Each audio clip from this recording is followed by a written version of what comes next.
Ayan, thank you Kim Cam. Rest well, kaibigan.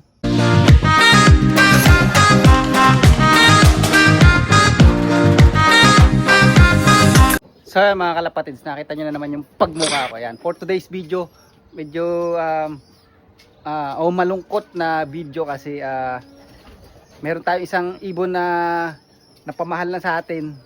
Kasi itong ibon na to memorable sa akin na first time kong mag club champion sa young bird season last 2 years. Tapos umakot din ako ng maganda-gandang pera dito sa kanya. And then naging partner rin na siya ng content ng vlog natin. At yun, pakilala ko sa inyo, pakita ko sa inyo kung sino yung sinasabi kong nawala mga lodi. Ewan, kita dun kanina yata sa intro ko. Oh. Ayan mga lodi. Ayan, nakakalungkot man mga lodi. Yan, nakikita nyo yung ibon na namatay na yan, si Kim Cam mga lodi. Sobrang nakakalungkot.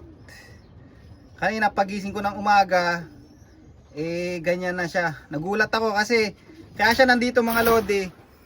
Kahapon kasi hindi na kasi tayo na-update sa vlog eh. Kahapon nakita ko nagpakain ako ng umaga. Kasi 2 times a day ako nagpapakain ngayon kasi dahil may mga inakay yung ibang breeder ko.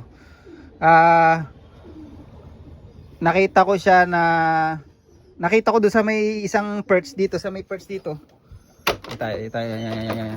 So nakita ko doon sa may perch na may mga parang suka, no, yung mga pagkain. Nakita ko dito, napansin ko. Tapos pagtingin ko sa baba, yun nakikita niyo yan. Yan ang droppings ni Kim Cam, green na green mga lodi yan, ganyan na ganyan lang, liquid na green lang. So sabi ko sino kaya kako yung kalapating may sakit, isa sa kanila. Hindi talaga namang nag-aalala ako. Sabi ko, nako, ngayon pa lang naman ako nakakabawi dahil last year. Last year ba? Last year. Nag-breed ako kasi 'di ba bago lang tayo dito sa loop natin. So last year, ang malas natin sa breeding dahil nagkaroon ng salmonella yung mga breeder natin. And then nag-worry agad ako, nako, sabi ko ngayon pala ako nakakabawi kasi ito pala yung mga na-breed ko, ayan oh. Ang ganda mga lodi, kapatid niya, full sibling. Blue checker, kapatid pa rin ni Kim Cam, full sibling. Ayan, Millie, yan, breed ko rin yan.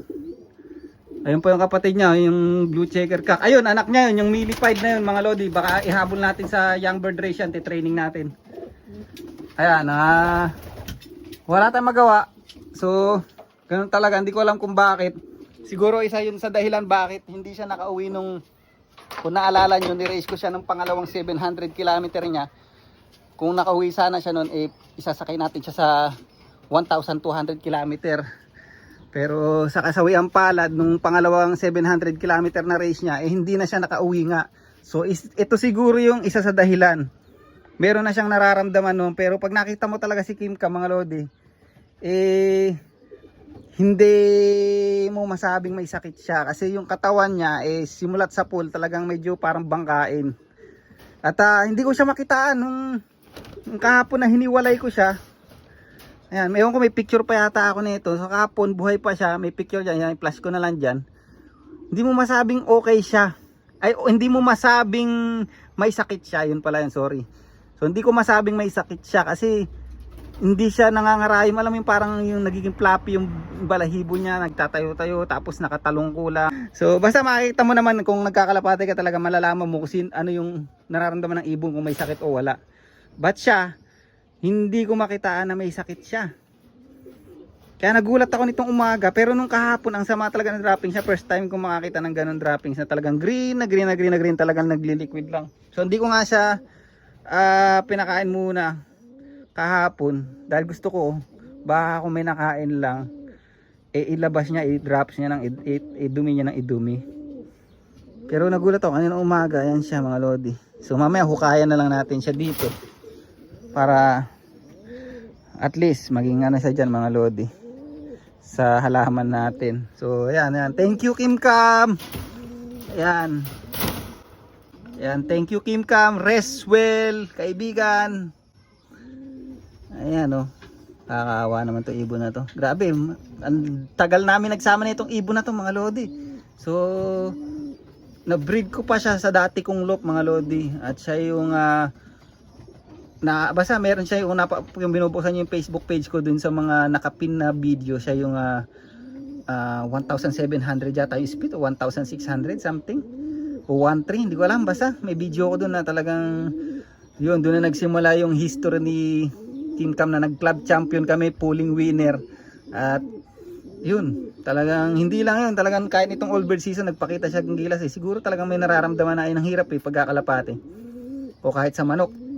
Pag hindi nagsasalita yung alaga mo, hindi mo masabi na kung ano yung nararamdaman, hindi nila masabi kung ano yung nararamdaman nila mga lodi. But anyway, tayo magagawa, it is what it is. So ayan, so siya nga pala at least may mga na-breed tayong kapatid niya mga lodi.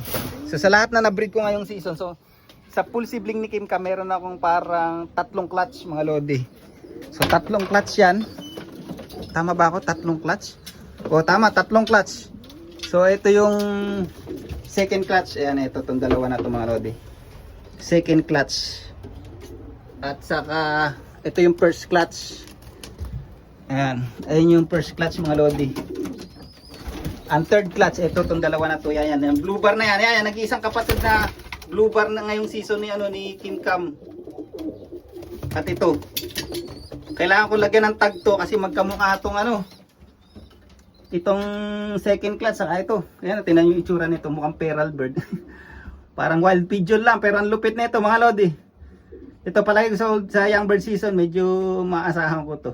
Tingnan niyo yung itsura Ayan. So meron din pa ako isang full sibling ni Kim Cam dito, yung na-breed ko last, halos kasabayan niya to, second clutch. Ayan.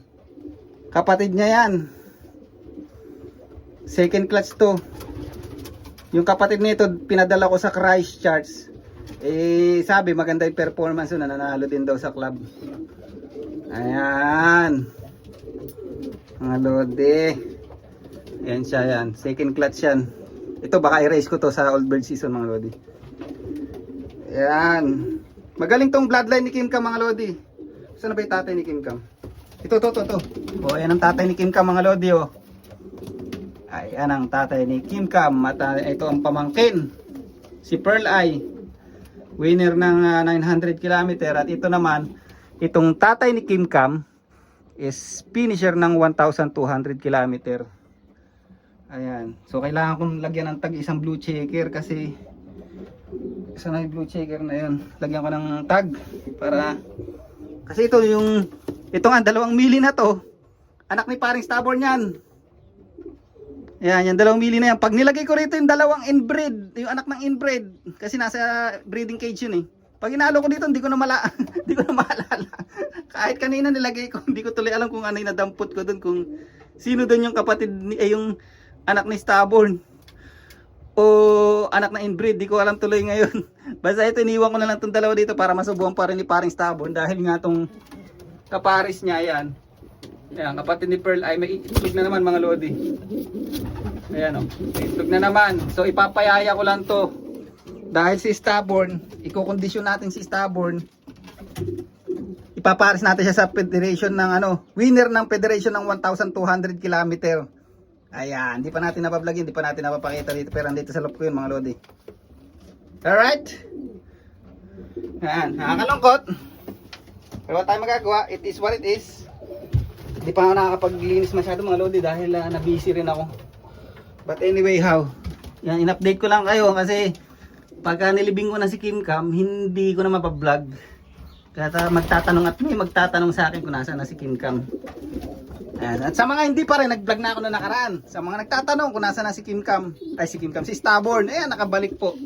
Kasi yung iba kasi hindi nila yari yung vlog Kaya yan, ito paulit-ulit tayo na nakabalik po si Stubborn. Ayan ang si inbreed Inbreed ni paring stubborn niya mga lodi. Pucha, anak nilang 2 pag pinagsama mo, hindi mo makilala Ito, ang kulit na ito Hindi ko sumusuot dito sa may trapdoor Ito, yan, yung blue checker na yan. Kailangan kong lagyan ng tag kasi kamukha niya yung second clutch Ito, third clutch to.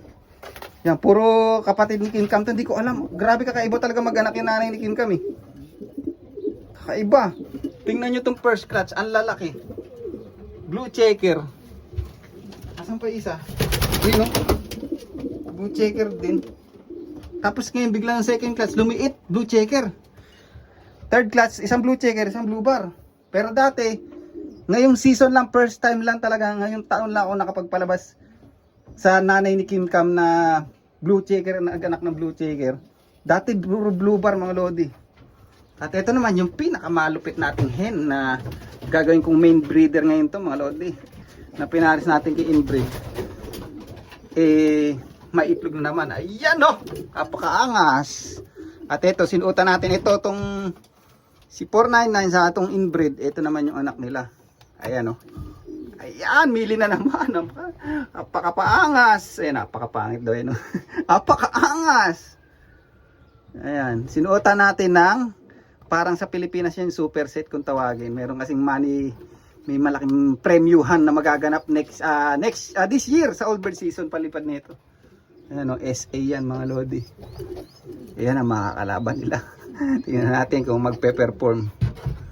So dito ko na lang yari yung vlog ang malaga. Na-vlog natin si Kim Cam at nakapag makita nyo kasi sigurado may magtatanong at mahirap mag-reply. So pasensya na kayo.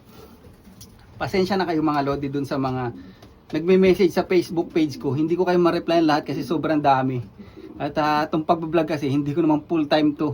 Libangan ko lang to kasi wala naman din akong kinikita dito mga lodi. Natutuwa lang ako na yung mga hindi ko kilalang tao, siya pa yung sumusuporta sa akin. Kaya maraming salamat sa inyo at ito pa rin tayo sa nagsimula ba akong vlogging 2022? So andito pa rin tayo mga lodi. Maraming salamat sa inyo. Kaya kapatid din kami mga lodi na yun. Apakaangas ng tindigan. Alright? So thank you. Dito ko lang yung vlog natin. Bye.